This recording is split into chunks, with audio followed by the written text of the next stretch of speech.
the question we want to consider now is, should the concept of partisan identification be scrapped, reformed, or left alone?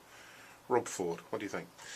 Right, well, I think with this question, you're dealing perhaps a little bit more conceptually than empirically than you do with some of the other questions. And there's a few issues here, slightly more abstract issues, that you really want to be thinking about. The first is the kind of assumption behind the question is that party ID is something that has been used a lot in research. And so one of the things that you're going to want to address when considering this question is, why have political science researchers considered party identification to be an important or an appealing part of the story of voting behaviour?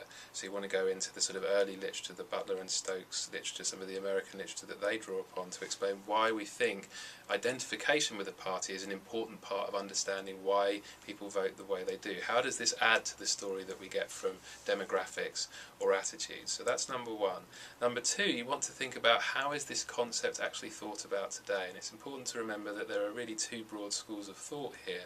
One, that party identity is kind of a social identity, that it's rooted in your childhood, in your sort of parental socialisation, in the early conditions of how you grow up, and that you tend to retain one sense of identification through life. The other sort of conceptualisation of it is more that it's a running tally of how the parties have performed over time. So which is the right way of conceiving of party ID? Because the question assumes there's one, and actually in fact we know that there is more than one. Another thing to bear in mind is causality. This is a little bit more of an abstract concept, but when we're dealing with party ID and voting models, we're dealing with a tricky question. Is party ID causing particular sets of attitudes or behaviour, or are those attitudes and behaviours leading to party ID? So, for example, do you get your sense of how the economy is going from what kind of a partisan you are? Or does your sense of how the economy is going lead you in the direction of a particular party? That's a really, really important thing to address, but it's a very difficult thing to address. So you want to think about that and think about whether or not invoking party ID is a good way of addressing these kind of causal issues. Related to this is the issue of evidence. Here's an area where we might want to start criticising or pointing up the shortcomings of the sort of major method that we use for assessing voting explanations of voting behaviour, which is survey evidence, because it's very hard to draw causal claims from the kind of survey evidence that we have, because we don't know which one, we don't have the chicken and the egg thing disentangled properly. So we have to look for other sources of evidence. For example, the experiment by Tilley and Hobart that we discussed in the lecture. You might want to think about why that might be a better way of disentangling these relationships than the traditional survey evidence is. One other thing you want to think about is the question asks about concepts in the abstract, but we have to have actual concrete measures of these concepts. So one question is, should the concept be scrapped? Is it a distraction from explanations? Another question is, should it be reformed? I mean, that's one of the options on there. When we say reform, what we probably mean is, should it be measured differently?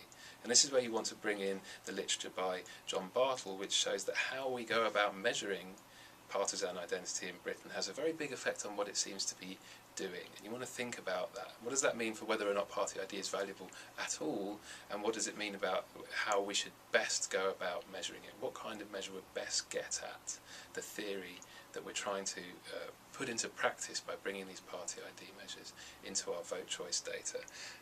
And one final thing to think about is the value of long-running trends. One case that might be made for keeping party ID is that it's something we have information about for a very, very long time. It makes it potentially precious in a different way, which is when we have a very long-running data series, we can look at how things have changed over a very long time. And that's worth considering as a value in itself, because we don't have long-running data on very many things. So perhaps there's a case for keeping it, even if it's flawed, because by keeping it, we're able to sort of add to a great big trove of information going back. Now, Professor Andrew Russell with some additional thoughts on party ID. It strikes me that one of the really interesting questions about party ID is how distinct it is as a concept from a general question of how would you vote if there was a general election.